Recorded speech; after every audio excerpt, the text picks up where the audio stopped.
Hello po, good morning, good morning, good morning. Nandito naman po si Tita Emmy. Nakatapos po ako ng isang blouse. Kaya share ko lang po sa inyo yung aking tinapos na blouse.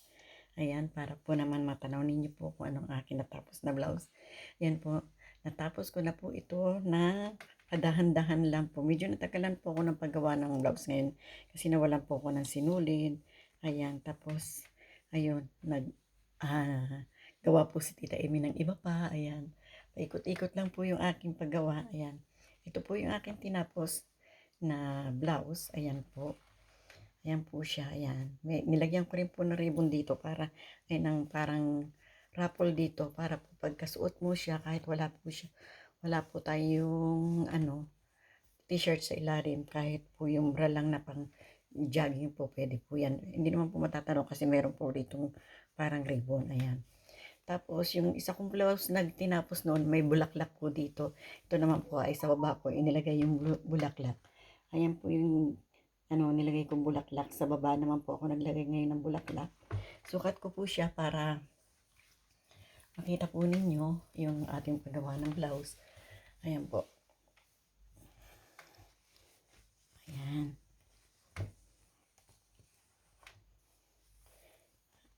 Ayan po yung ating tinapos na blouse. Kaya hindi po masyadong dito. Ayan. Ganyan lang po siya. Ayan.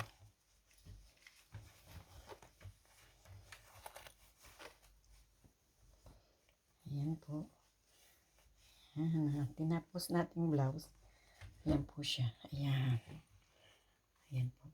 Kasi po pagka masyadong mainit, pero ito po medyo butas-butas naman po sa ganyan, hindi po siya masyadong mainit. Ayan. Pagka isang bra po natin na isusuot, yung parang pang sports po na bra ang ilalagay po natin sa loob para hindi naman po obvious sa loob. Ayan yan. Ayan po ang ating Ayan. Pag nahubaran si Tita Amy, no! Naku! Nahubaran na si Tita Amy. Ayan po. Paplat ko lang po dito sa kama para po makita ninyo ng maayos. Para po ibibidyohan natin siya. Lalagay ko natin siya dito sa kama para maayos ko po maipakita sa inyo. Ito po yung parang opisina ni Tita Amy. Dito lang po ako sa kwarto. Ayan.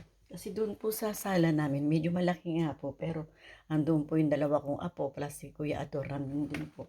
Kaya magkagulo po kami pag nasa sala po kaming lahat.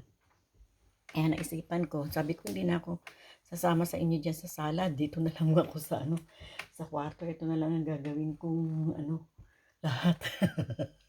Kaysa sumama pa ako dyan sa inyo, ayan. I-share ko lang po sa inyo, nasa kama na po siya.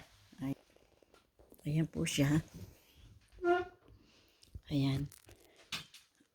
Ayan po. Ayan. Yan po siya, nasa kama na. Yan po ang aking pinaka-table, yung aking kama. Ayan po. Ayan. Nasa baba na po yung raffle, pero okay lang naman po yung size niya. Abot naman po hanggang doon sa sinturera ng pantalon. Ayan po. Po mga kaibigan ko, maraming po salamat sa inyong pagsamang muli kay Tita Amy. Thank you very much po. Bye-bye po. I love you and I love you all. Bye-bye.